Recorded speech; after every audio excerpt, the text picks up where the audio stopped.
देश में anti paper leak कानून लागू हो गया है। केंद्र सरकार ने लोक परीक्षा कानून 2024 की अधिसूचना जारी कर दी है।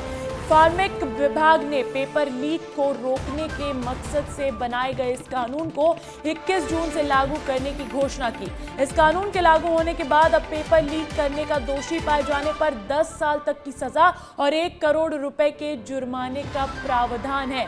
तो देखिए, जहां देश में माहौल चल रहा है, कहीं यूजीसी नेट का पेपर लीक का मामला तो कहीं नीट का भी पेपर लीक का मामला चल रहा है। ऐसे में विरोध प्रदर्शन जारी है, लगातार मांगे उठ रही है और इसी बीच केंद्र सरकार का ये बड़ा कदम अधिसूचना जारी कर दी है। मैं आपको बता दूं कि फरवरी में ही ये लॉ जो है वो पास कर दिया गया था और अब इसको लागू करने की अधिसूचना भी जारी कर दी गई है।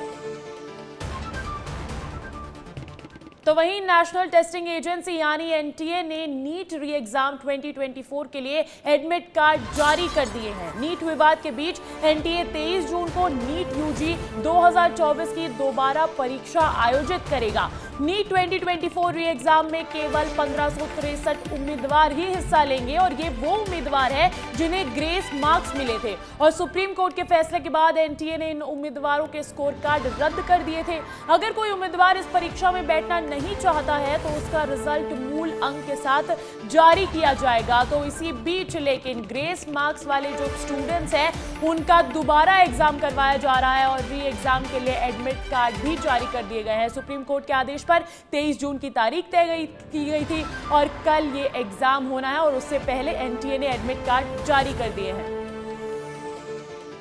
तो वहीं देखिए, अमरवाड़ा उपचुनाव को लेकर बड़ी खबर मिल रही है। अमरवाड़ा उपचुनाव के नामांकन पूरे हो गए हैं और कुल 17 कैंडिडेट्स ने 26 नॉमिनेशन फॉर्म भरे हैं। बीजेपी से कमलेश शाह चुनाव लड़ेंगे तो वहीं कांग्रेस से धीरन शाह इनवाती ऑफिशियल कैंडिडेट है, लेकिन कांग्रेस के 2 डमी कैंडिडेट्स भी हैं जिन्होंने नामांकन भरा है। शोभाराम भलावी और नवीन मरकाम कांग्रेस के डमी कैंडिडेट्स हैं। 24 तक होगी नॉमिनेशन की स्क्रूटनी और उसके बाद 26 जून तक होगी नाम वापसी। तो देखिए, 21 जून तक नॉमिनेशन भरा जाना था और अब उस पर अपडेट ये आ रही है कि कुल 17 कैंडिडेट्स ने 26 नॉमिनेशन फॉर्म भरे हैं। अमरवाड़ा उपचुनाव से जुड़ी ये बड़ी अपडेट मिल रही है। इस खबर पर अधिक जानकारी के साथ जुड़ गए हैं मेरे सहयोगी सूरज तिवारी। सूरज, अब अमरवाड़ा उपचुनाव की तारीख नजदीक आ रही है, क्या अपडेट्स है? जी देखिए, निश्चित तौर पर 10 जुलाई को अमरवाड़ा में उपचुनाव होना है। नामांकन भरने की जो प्रक्रिया है वो पूरी हो चुकी है।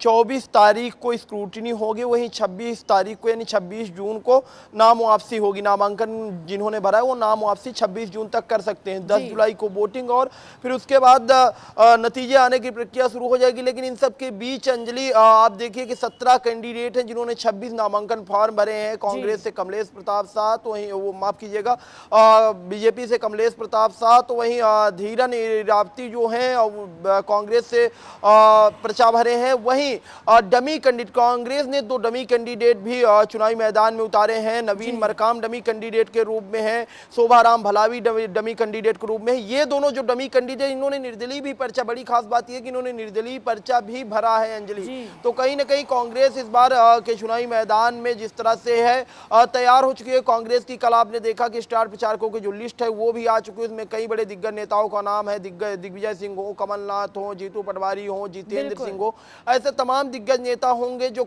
स्टार प्रचारक हैं। वो कांग्रेस 40 स्टार प्रचारक उतार चुकी है, 5 ज्यादा है भारतीय जनता पार्टी के मुकाबले। लेकिन 17 कैंडिडेट्स ने नॉमिनेशन भरा है, लेकिन मुकाबला मोटे मोटे तौर पर त्रिकोणीय ही माना जा रहा है ना सूरज?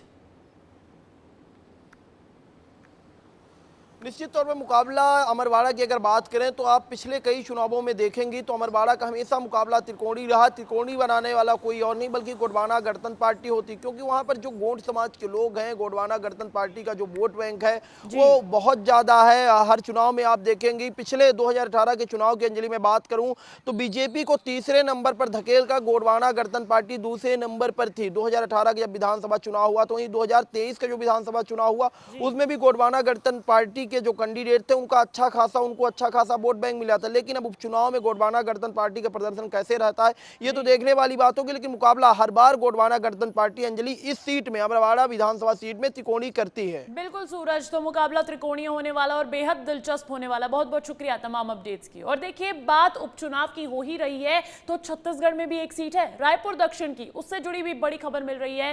रायपुर दक्षिण क्षेत्र में उपचुनाव की तैयारी शुरू हो गई है। उपचुनाव के लिए जारी हुई अधिसूचना और बृजमोहन अग्रवाल के त्यागपत्र देने के बाद यह अधिसूचना जारी की गई है। रायपुर दक्षिण सीट को रिक्त घोषित कर दिया गया है। 6 महीने के भीतर उपचुनाव कराया जाएगा। बीजेपी कांग्रेस के अब कई दावेदार भी दावेदारी ठोकते हुए नजर आ रहे हैं। तो देखिए, रायपुर दक्षिण की ये सीट है। बृजमोहन अग्रवाल वहां से विधायक थे, लेकिन सांसदी जीतने के बाद उन्होंने वहां से इस्तीफा दे दिया, उन्होंने मंत्री पद से इस्तीफा दे दिया और ऐसे में रायपुर दक्षिण की जो सीट है वो खाली हो गई है। अब वहां पर भी आलम उपचुनाव का है। उपचुनाव के लिए अधिसूचना भी जारी कर दी गई है।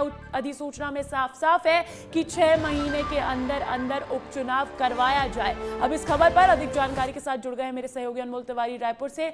अनमोल, रायपुर दक्षिण की सीट पर भी स्थिति उपचुनाव की बन गई है। ऐसे में अब आलम यह है कि भारतीय जनता पार्टी और कांग्रेस से कई लोग दावेदारी ठोक रहे हैं। क्या अपडेट्स है?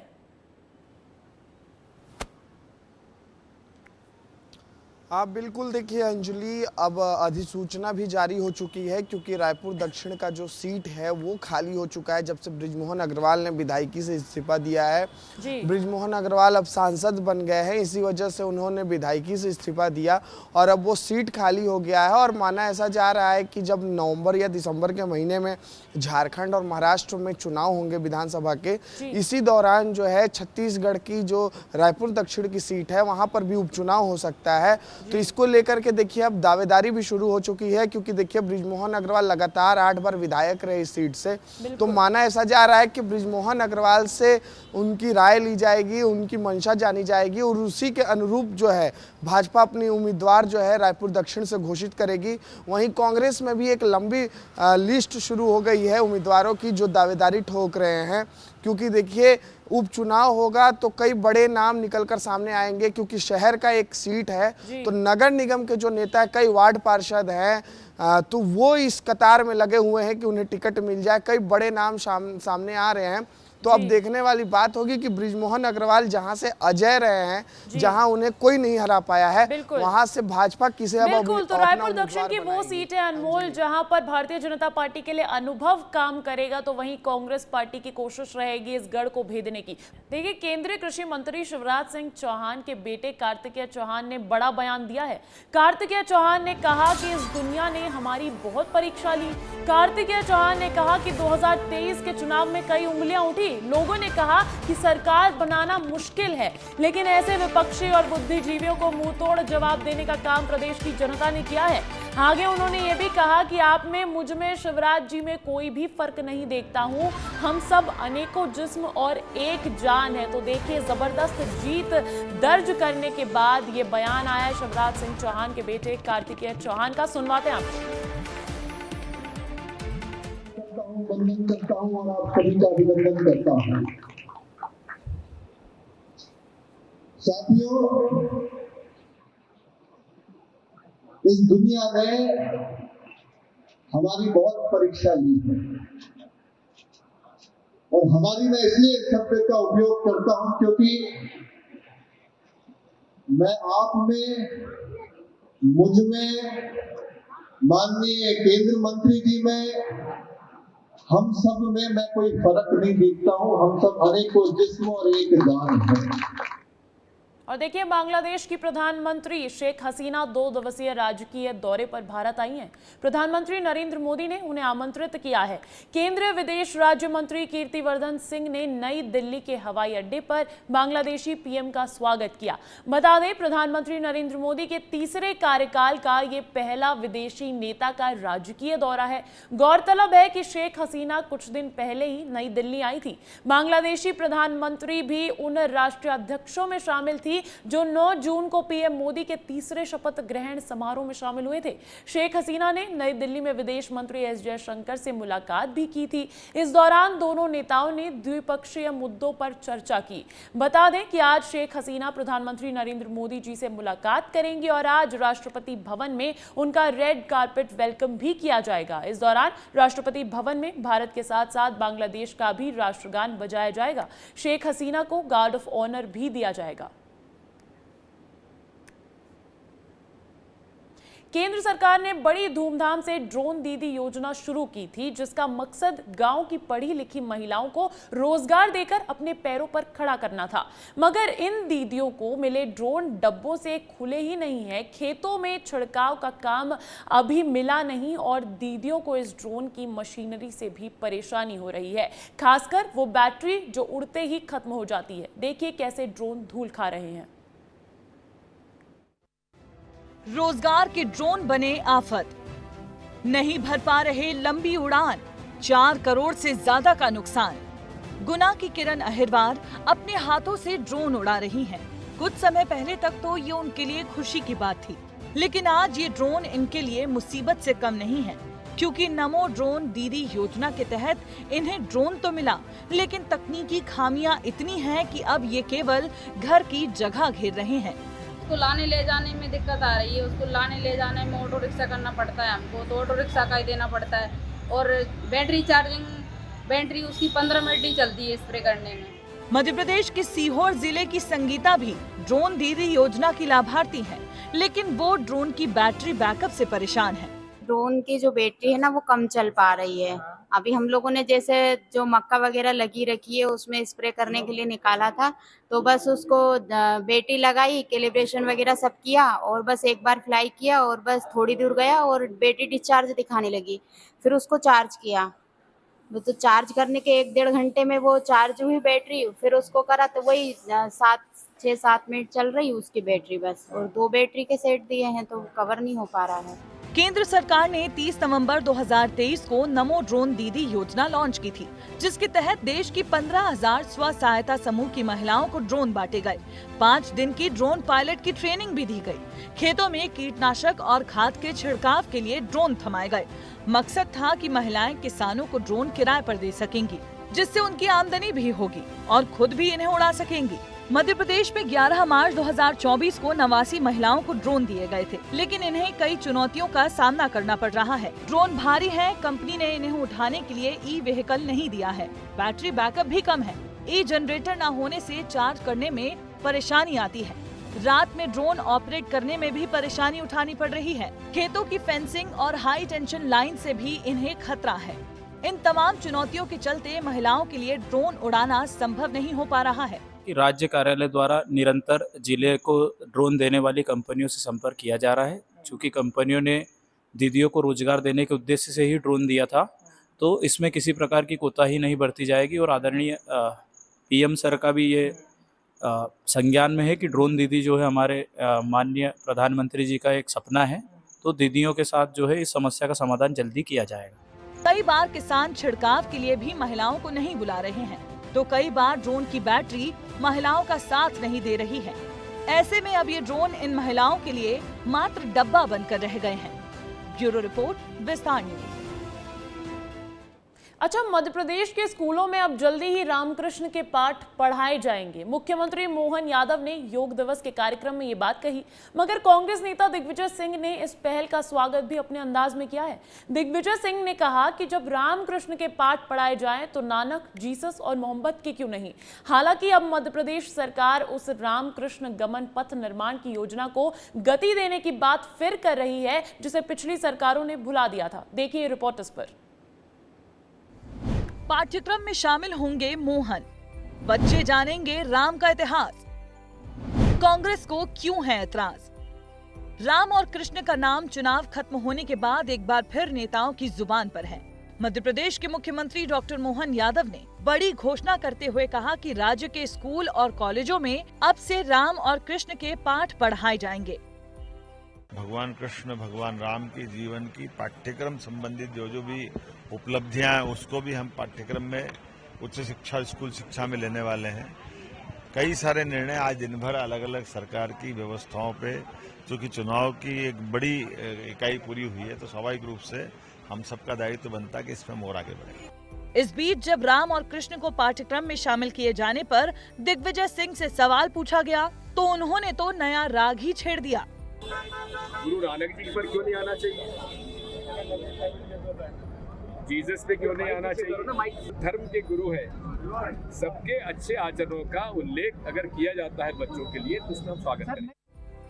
इतना ही नहीं, जिन स्थानों पर भगवान राम और कृष्ण के चरण पड़े हैं, उन स्थानों को राज्य सरकार तीर्थ स्थल के रूप में तैयार करने जा रही है। राम पथ गमन और श्री कृष्ण पथ गमन 2 परियोजनाओं को राज्य सरकार ने अपने हाथ में ले लिया है। राम और कृष्ण का मध्य प्रदेश से क्या रिश्ता है, वो जान लीजिए। श्री कृष्ण ने मध्य प्रदेश के उज्जैन के सांदीपनि आश्रम में पढ़ाई की थी। वो धार से होते हुए अमझेरा और बदनावर से गुजरे थे। वहीं प्रभु श्री राम चित्रकूट, रीवा, पन्ना, छतरपुर, शहडोल, जबलपुर और अनूपपुर जिले के 23 स्थानों से गुजरे थे। श्री राम और श्री कृष्ण जिन स्थानों से गुजरे उसे तीर्थ स्थल के रूप में विकसित किया जाएगा। हालांकि ये कोई नई बात नहीं है। पिछली सरकार ने राम वन गमन पथ वाले अंचलों के विकास के लिए मंजूरी दी थी, जिसे आज नई सरकार आगे बढ़ाने का काम कर रही है। 2004 में इस योजना पर विचार हुआ था। 2007 में ऐलान हुआ। 2019 में कमलनाथ सरकार आई, जिसने 22 करोड़ रुपए मंजूर भी करवाए। लेकिन 2020 में सरकार गिर गई और काम अधूरा रह गया। फिर 2021 में शिवराज सिंह चौहान की सरकार आई, जिसने राम वन गमन पथ न्यास के गठन को मंजूरी दी। करीब 16-17 सालों से ये योजना फाइलों में ही अटकी है, लेकिन जिंदा भी है। लिहाजा कांग्रेस इसे अपनी योजना बताती है और बीजेपी अपनी। लेकिन ये योजना 4 मुख्यमंत्रियों की टेबल से होकर गुजर चुकी है। अब कृष्ण के प्यारे यदुवंशी यानी मोहन यादव इसे पार लगा पाते हैं या नहीं, ये देखना होगा। ब्यूरो रिपोर्ट, विस्तार न्यूज।